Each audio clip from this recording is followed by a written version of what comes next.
en alabanza a ti, oh Cristo. Amén. Siéntese un ratito.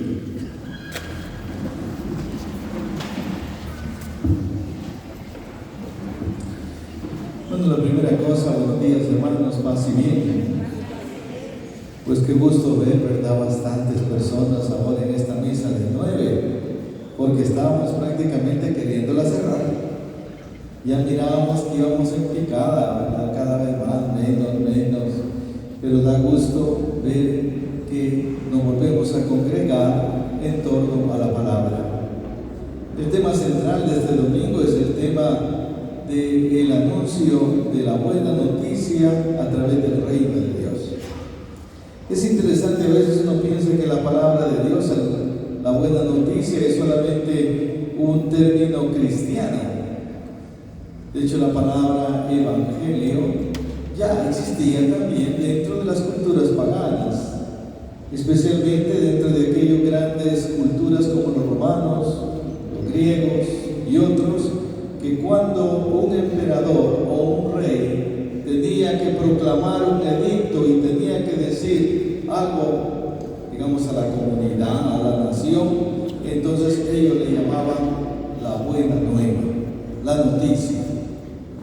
La palabra de Dios de Jesús es buena noticia. Y esa buena noticia ya era utilizada a través de las culturas paganas, estas grandes culturas que existían antes de la muerte de Jesús, que va a existir después. El cristianismo retoma esta palabra de buena noticia y la hace suya. Ya lo va a hablar el libro de Isaías, que habla precisamente de la buena noticia que el Señor en el capítulo 6 invita a proclamar. Hay que proclamar la buena noticia. Es interesante que para nosotros la buena noticia es Jesús. El mundo está preocupado, ¿cierto?, de un montón de cosas, de esto y lo otro, pero nosotros tratamos de ver cómo el mundo, la sociedad, la familia, se va configurando de acuerdo a la buena noticia que Jesús anunció. Ese es nuestro cometido como cristianos. ¿A dónde comienza Jesús la buena noticia? La comienza en un país, prácticamente en toda la parte de la Galilea. Por eso el Evangelio dice, y Jesús al final del Evangelio de Mateo dice, vayan otra vez al lugar donde comenzaron las cosas. Comenzaron en la Galilea. En Galilea comenzó la buena noticia, a la orilla del lago Tiberíades, en Cafarnaúm, en esta tierra de Zabulón, en esta tierra de Neftalí. Por eso la primera lectura es una profecía. Es la profecía del libro de Isaías, que va a hablar precisamente de que en ese lugar se va a revelar ¿quién? El Señor. Dice, engrandeciste a tu pueblo e hiciste grande su alegría. Se gozan en tu presencia como goza la cosecha, como se alegra al repartir el botín. Y dice, allí se va a manifestar el Señor. Y es interesante que el Evangelio de ahora nos habla de que Jesús decidió, después de la muerte de Juan el Bautista, dejar la tierra de Nazaret. Porque así comienza el texto diciendo, al enterarse Jesús de que Juan había sido arrestado, se retiró a la Galilea. Se fue a un lugar. ¿Y qué era la Galilea?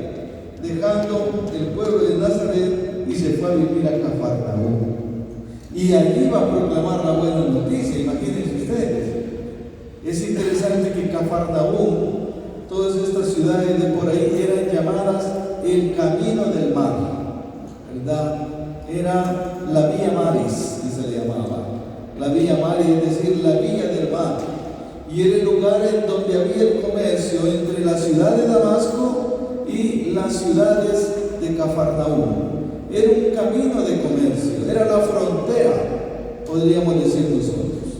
Históricamente, posiblemente, allí existía una frontera, ya imagínense ustedes. Ya existía una frontera. Y Jesús se va en ese lugar de comercio, en ese lugar de extranjeros, en ese lugar de transeúntes, de gente que va y que viene, y allí comienza la buena noticia. Jesús no comenzó su buena noticia, ni se estableció en un lugar apartado en el que no quería tener contacto con la gente, no. Si la buena noticia es para que sea escuchada. Por eso es muy hermoso el libro de Jeremías, dice, dichosos, dice, los pasos del mensajero que anuncia la buena noticia. ¿Se acuerdan? Dice, el que anuncia la buena noticia, ese era el que estaba encima de la torre. El que anunciaba la buena noticia era el que estaba con un megáfono en la vía, ¿verdad? Pero el que estaba allá arriba. Y que anunciaba la buena nueva para que todos escucharan la buena nueva del edicto o lo que quería decir el rey. Bueno, esa buena noticia precisamente se anuncia allí, en este lugar populoso, en ese lugar de comercio, en ese lugar donde la gente va y viene. Allí Jesús se instaura y comienza a anunciar el Evangelio. El otro detalle importante es que en este lugar Jesús va a encontrar a quienes, a sus primeros discípulos.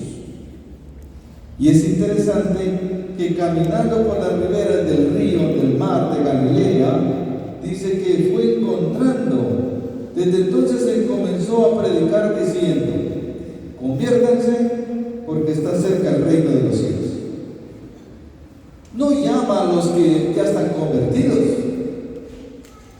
sino que al que va llamando le invita a convertirse. Esta mañana me gustó mucho una frase de San Agustín, que es muy hermosa.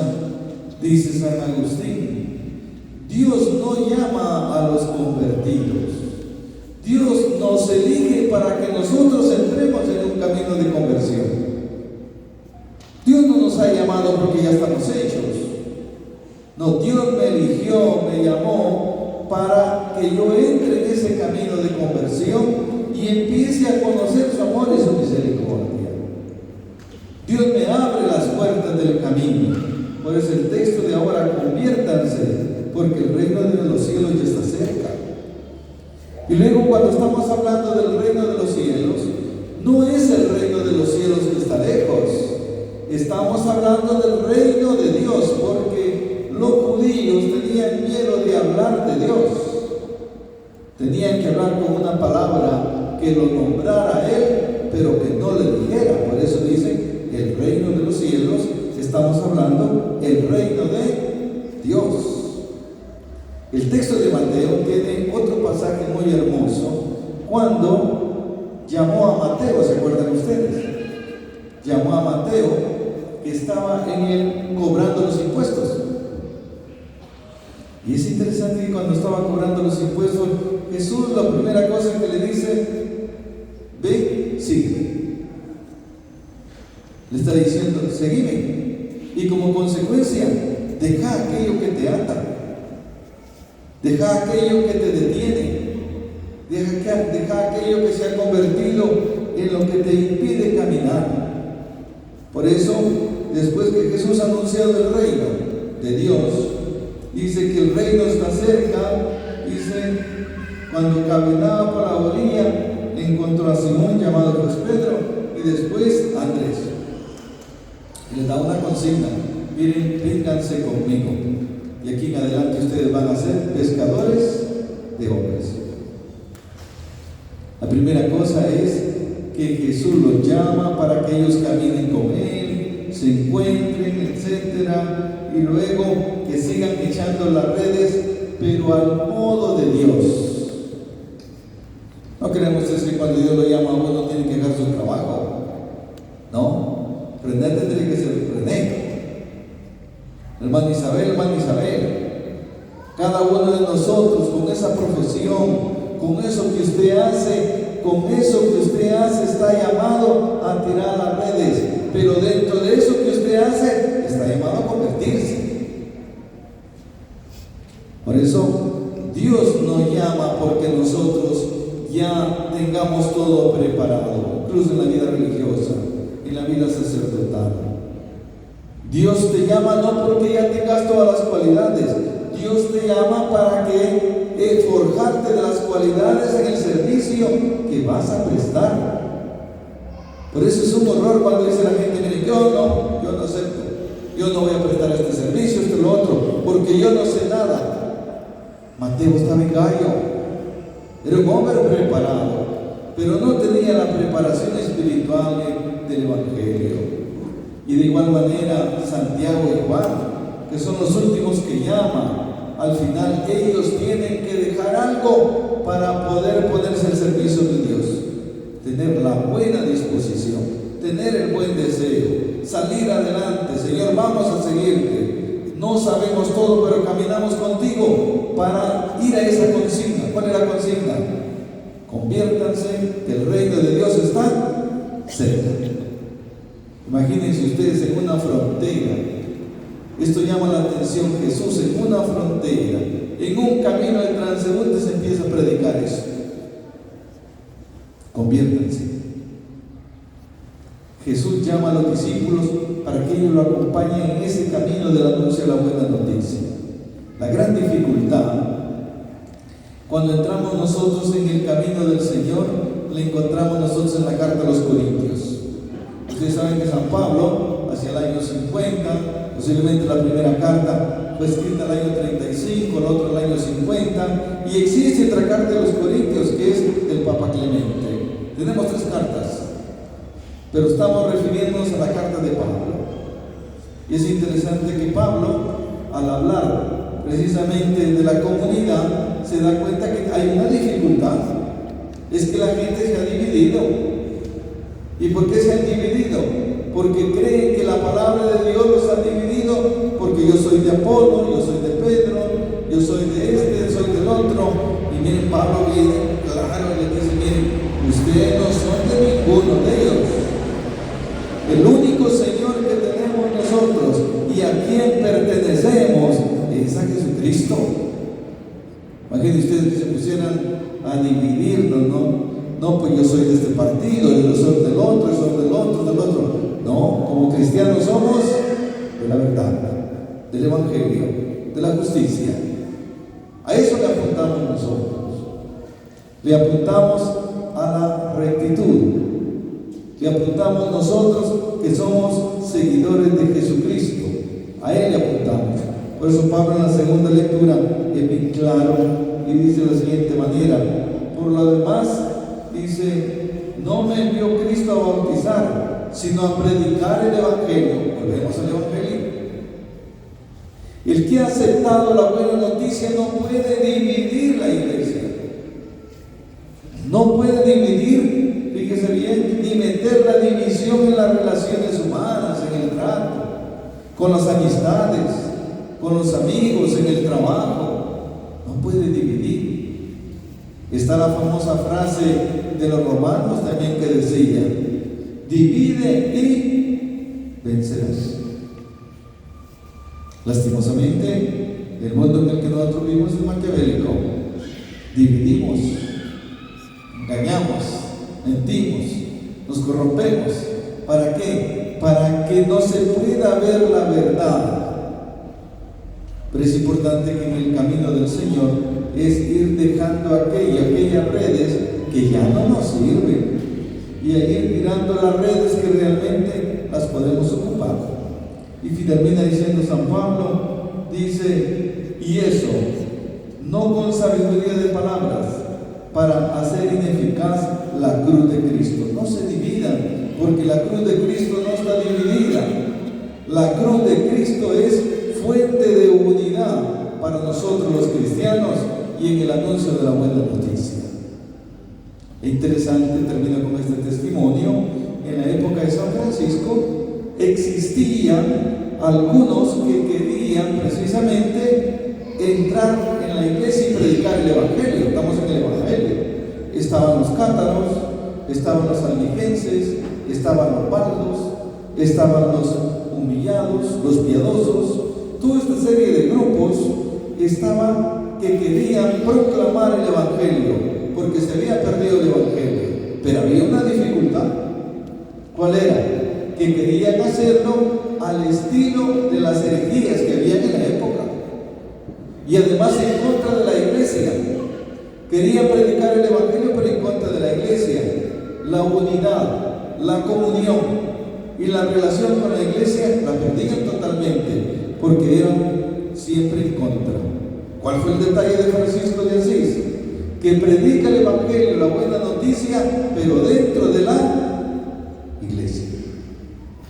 Y por eso, Francisco, estamos celebrando ahora los 800 años de su muerte y el año jubilar franciscano.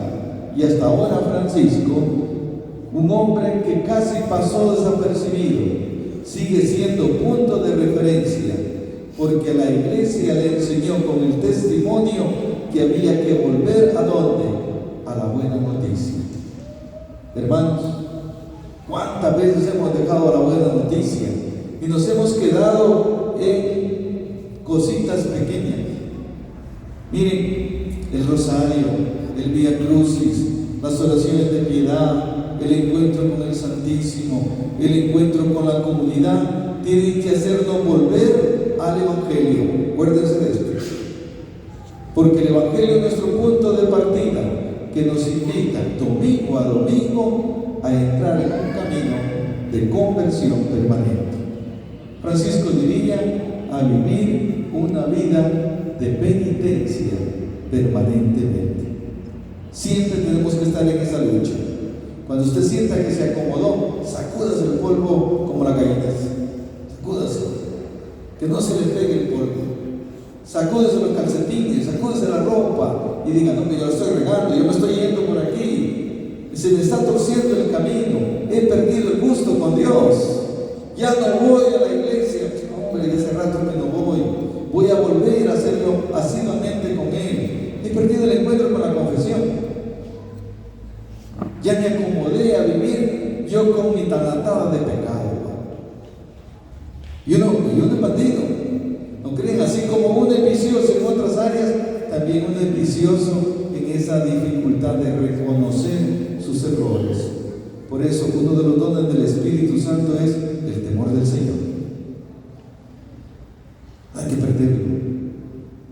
Si uno no entra en esa relación con Dios, el temor del Señor es, de alguna manera: Señor, yo sé que vos tenés tu juicio, y yo sé que mis acciones me pueden destruir. Dame la sabiduría y la gracia, pero dame el don de reconocer mi pecado, de reconocer que necesitamos entrar en ese camino de conversión permanente para ser mejores ciudadanos, mejores personas.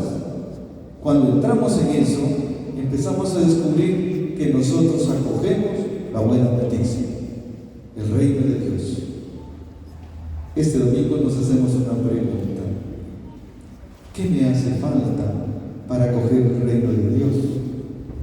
¿Qué cosas he dejado de hacer de lo que hacía antes y que era bueno, pero que lo he ido dejando y se ha convertido para mí en una piedra de tropiezo?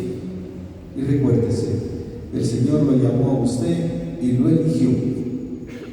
Lo ha elegido. Y lo ha elegido para revestirlo de su gracia, para que sea testigo de la buena noticia. Alabado sea el nombre del Señor. Siempre sea. Pónganse de pie. Vamos entonces